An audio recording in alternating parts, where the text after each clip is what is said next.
So as you can see after the game, Caitlin Clark and Sophie are both running up to the referee here. They are both so upset, and the referee is just walking away from them. He won't even look at them in the face. He keeps turning. Like, Sophie even went up at one point and is like tapping on his arm. He would not even look at them. Sold out arena, electric crowd, Caitlin Clark versus Brianna Stewart. It should have been a celebration of everything the WNBA has built this season. But what happened next? It turned the league upside down. Because instead of highlight reels and hero moments, we got a ref show, missed calls, phantom whistles. And when Caitlin Clark and Sophie Cunningham confronted the ref, she straight up refused to explain anything. No eye contact, no accountability, just silence. The clip went viral in seconds. A point guard. You might as well have a Leah Boston playing the point guard if you're going to bring in Bree Hall. The Indiana Fever are screwed because this front office were dumb in the summer. And by the way, you can't tell me that there weren't videos on this channel. You can't tell me, and I mean this, they're not looking at my channel, but you cannot tell me that there weren't people talking about these European players. You can't tell. Fans weren't just mad. They were furious. This league is cooked, one tweet read, racking up thousands of likes. And then came the shocker. 72 hours later, the WNBA commissioner was out. Let that sink in. A regular season game sparked the kind of backlash you usually only see in scandals. The league didn't just lose control of the narrative, it handed it over to angry fans and conspiracy tweets. People aren't ready to admit it, but this wasn't just bad officiating. This was a tipping point. A system failure. The moment. The WNBA's momentum cracked. And what comes next? Oh, trust me, and it only gets messier. You ever watch a foul so dirty, it makes you question the whole league? That's exactly what happened when Chennedy Carter blindsided Caitlin Clark with a hit that wasn't just physical, it was personal. No warning, no buildup, just a shoulder check that sent Clark to the floor and the internet into chaos. But here's what no one wants to say out loud. The foul itself wasn't even the loudest part. It was what didn't happen next. No ejection, no flagrant 2, no post-game apology. Just silence. From the refs, from the league, from Carter herself. And that silence, it spoke volumes. Because if the roles were reversed, if Caitlin had done that to Chennedy, we already know what the headlines would be. SportsCenter would have run it on a loop. The takes would have been nuclear. But instead, we got shrugs. People aren't ready to hear it. But this wasn't just a missed call.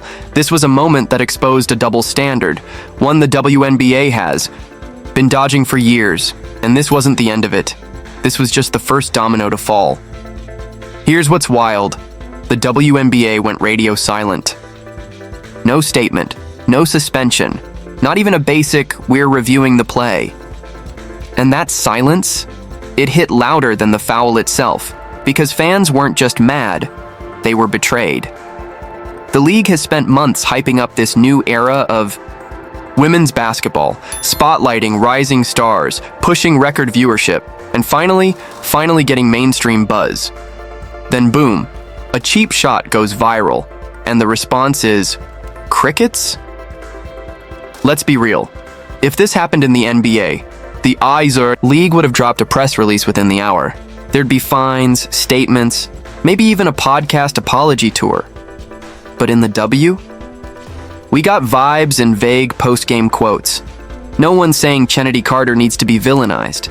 But when a star gets hit like that, especially the rookie, the league is marketing everything around. You have to say something. And the fact that they didn't? It's not just bad optics, it's a leadership crisis. Fans didn't just witness a foul, they watched the league fold in real time. And the fallout? Yeah, it's only just getting started. This wasn't just a hard foul, it was the clip that broke the algorithm. Within hours, the video of Chennedy Carter body-checking Caitlin Clark was everywhere. ESPN, TikTok, Twitter, your aunt's Facebook feed.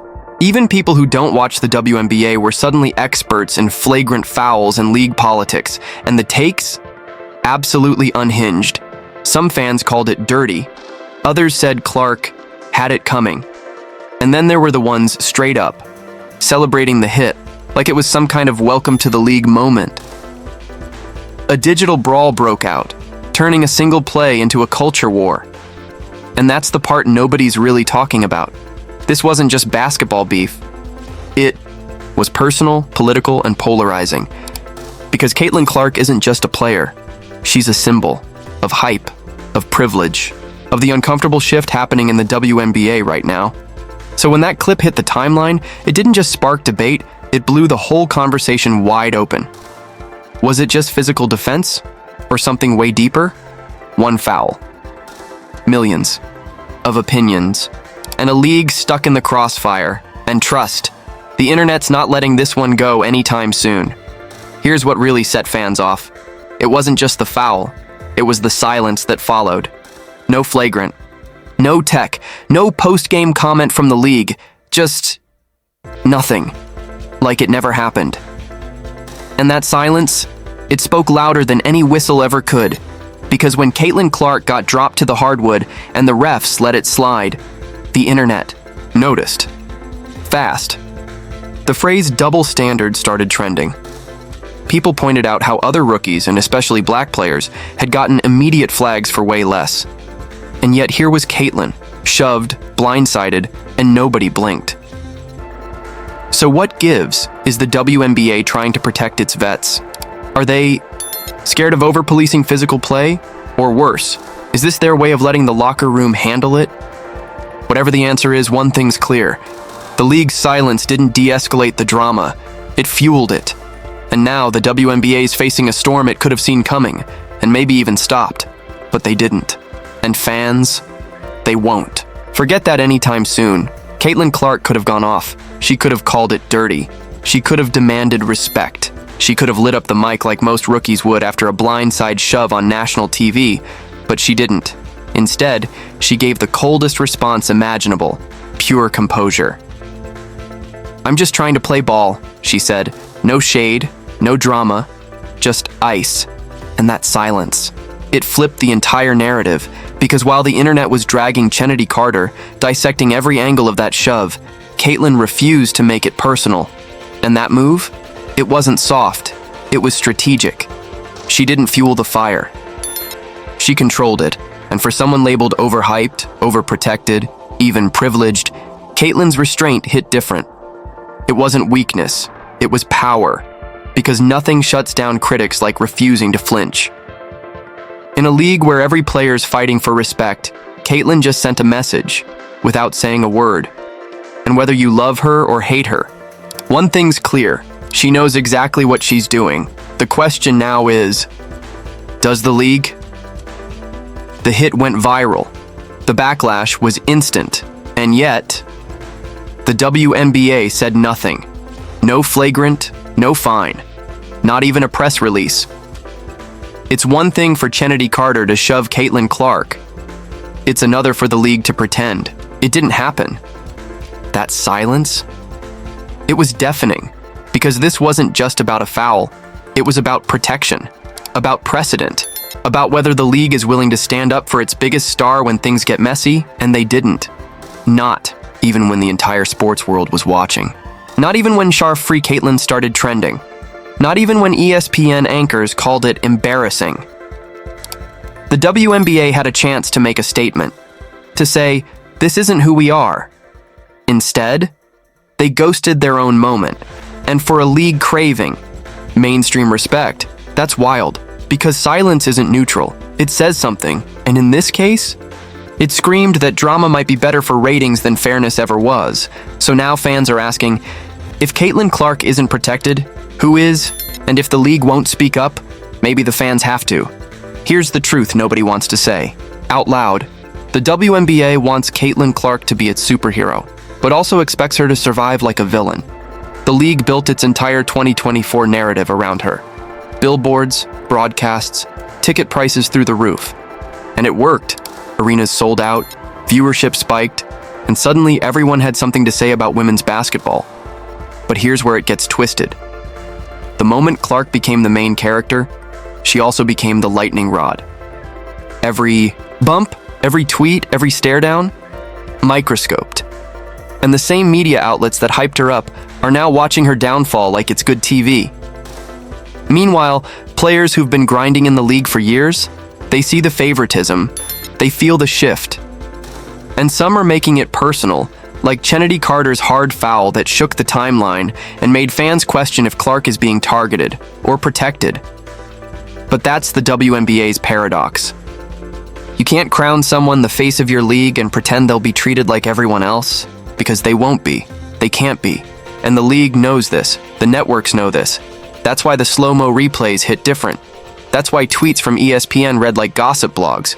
That's why welcome to the W isn't just a slogan. It's a warning. This isn't just about basketball. It's about visibility, race, media bias, and what happens when a white rookie becomes more marketable than most of the league's black veterans. No one wants to touch that conversation. But it's the elephant in the arena, and the longer the league avoids it, the more these tensions will boil. Because if Caitlin Clark is the future, the WNBA has to figure out what kind of future it's actually selling. And trust the next chapter. It's not going to be quiet. People aren't ready to hear this. But the Angel Reese versus Caitlin Clark saga is about way more than basketball. It's a cultural battleground where race, style, and power collide in real time, and no highlight. Reel can capture that. Angel Reese isn't just playing ball, she's rewriting the rulebook on how WNBA stars express themselves. The trash talk, the celebrations, the unapologetic confidence, it's a direct challenge to an old-school culture that expected black women to be graceful and reserved on the court. Reese's vibe screams, "I'm here to dominate. No apologies." Meanwhile, Clark represents a different side of the story. White, polished, marketed as the league's golden child. The media's obsession with her every move has turned